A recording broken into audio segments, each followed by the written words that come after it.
Well, good morning, Internet. Bullnose Zach here, and this video is all about air conditioning in my 1980 F100 and what I had to do to get it working. Just a little preface, this pickup did not come factory with air conditioning. It was a custom F100, 1980. Didn't even have the dash with the vents in it, and I changed that early on when I got this truck. I actually robbed all of the parts for the interior out of a 1986 that had air conditioning, and at the time actually had working air conditioning.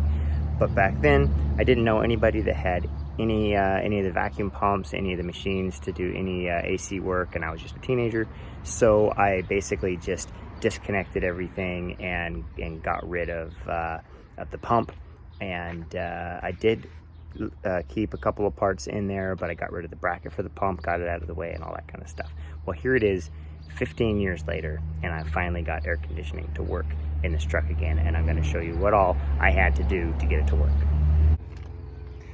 So I'm sure you guys have seen this truck before. It's a 1980 F100, and it's got all 1986 guts. So it's got a little 302 in it, EFI. It's got really nothing special except for EGR. The pump is all gone, everything. I've yet to block that off. I've got the plate for it, but everything else is pretty much stock.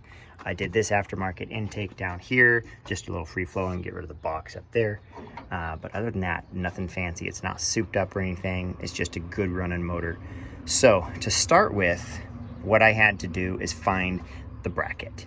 And how I did this is I've gotten a couple of parts trucks over the past couple of years that have had complete AC systems. They didn't work, they leaked, but I charged them up and made sure that they actually could work. So the last parts truck that I actually got this motor out of, it actually had the bracket for the 302.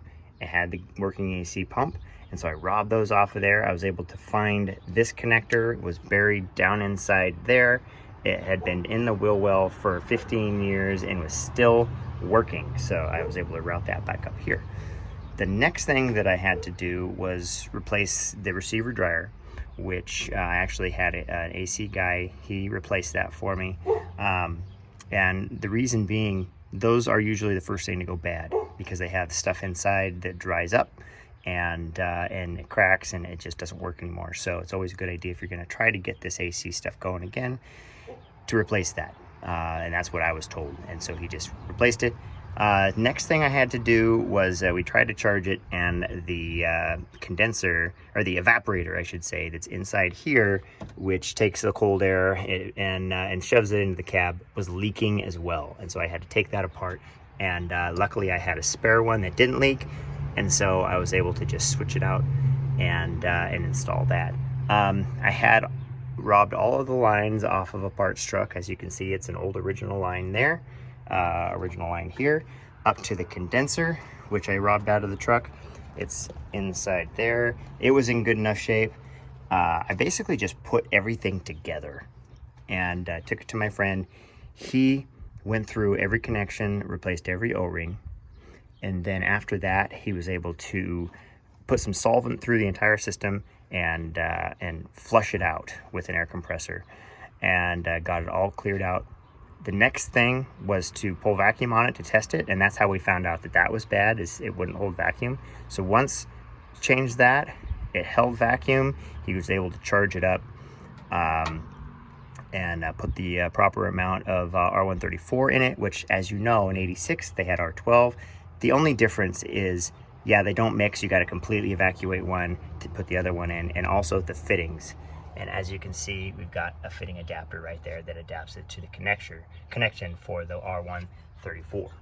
So once that was done, we charged it up, turned on the air conditioning, and it wouldn't work. It wouldn't kick on. And we found that this old connector right here was actually loose, and that's why it's zip tied right here, is because it's kind of pulled down at an angle so it makes connection. So I do need a new connector right there. But other than that, I mean, it's pretty straightforward. As long as you got the parts from the original truck of this design, it actually is pretty simple.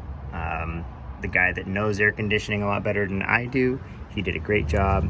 of getting it cleaned out and charged up, making sure there's no leaks. And yeah, I've got a 40-year-old truck with working air conditioning, and that's how it happened. Now, on a side note, you can do aftermarket kits.